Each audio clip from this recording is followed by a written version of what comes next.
नमस्कार, मी गणेश आचवल, स्वामी कृपा क्रिएशन्स या यूट्यूब चॅनलमध्ये तुम्हा सर्वांचं मनपूर्वक स्वागत करतो. मित्रांनो, आपला महाराष्ट्र ही तीर्थक्षेत्रांची भूमी आहे असं म्हटलं जातं आणि या विठूचा गजर हरिनामाचा झेंडा रोविला असं म्हणत पंढरीची वारी पुढे पुढे जात असते. तशी चित्रपटांची पालखी आणि चित्रपटांची वारीसुद्धा पुढे जात चालली आहे.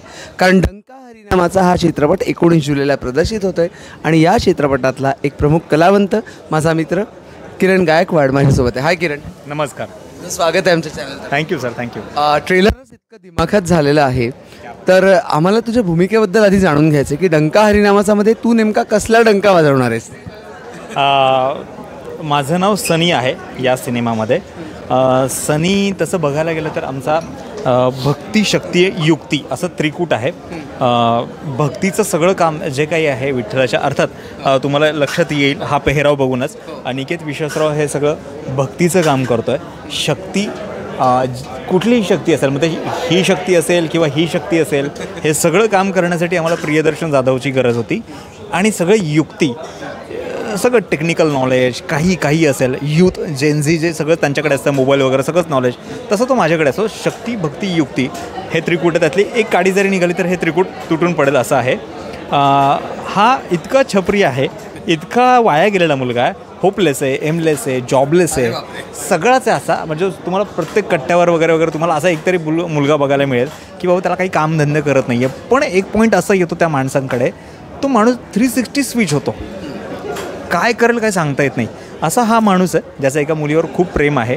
आणि ती मुलगी म्हणते की जर का तुला माझ्याशी लग्न करायचं तर तू असं काहीतरी मोठं करून दाखव, म्हणजे मी बाबाला सांगू शकेल. बापाला मी काय म्हणून सांगू, अशा मुलावरती प्रेम आहे माझं. अर्थात तिचंही खूप प्रेम असतं, ती काळजीपोटेच बोलते आणि ती वाक्य मला खूप लागतात. मग त्या दिवशी विडा उचलतो मी की काहीतरी करूयात आपण. आणि अर्थात जे ट्रेलरमध्ये एक लाईन आहे, आपण आपल्या विठुरायाला परत आणूयात, विठुरायाला परत आणायला आम्ही निघतो. तर बेसिकली हा out and out commercial subject आहे. भक्तीची किनार आहे याला. ब्लॅक मार्केट जे आहे, ब्लॅक मार्केटमध्ये काही मूर्त्यांची आपलं काय म्हणतो आपण, तस्करी करून ते विकल्या वगैरे जातात ब्लॅक मार्केटमध्ये खूप मोठ्या किमतीमध्ये. आता मला एक्झॅक्टली साल नाही सांगता येणार, पण काही वर्षांपूर्वी 8 का 9 वर्षांपूर्वी दिव्या आगारला गणपतीची मूर्ती चोरीला गेली होती. आणि म्हणजे ते होतं आहे आणि ती सोन्याची मूर्ती वितळून त्याचं सोनं वगैरे विकलं. आता जी काय तिकडे मूर्ती आहे ती प्रतिकृती आहे, ती खरी मूर्ती नाही आहे.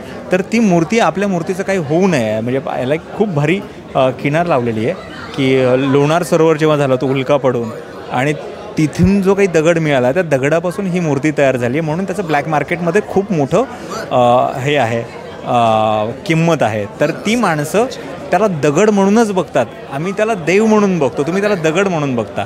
तर ती जी काही भक्ती आहे, जी काही आस्था आहे, तर ती परत आणण्यासाठी आम्ही तो सगळा घाट घातलेला आहे. मगाशी सयाजी शिंदे असं म्हणाले की आपल्या प्रत्येकानं आपल्या मनातल्या विठुरायाला शोधलं पाहिजे.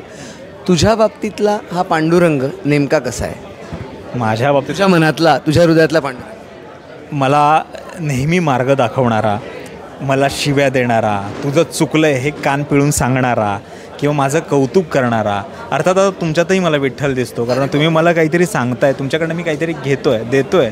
ही देवाणघेवाण जिथे होते काहीही, तिथे मला विठ्ठल दिसतो, तिथे मला देव दिसतो. म्हणजे काय एक जे का रंजले गांजले त्याची म्हणे जो आपुले, तोची साधू ओळखावा, देव तिथेची जाणावा.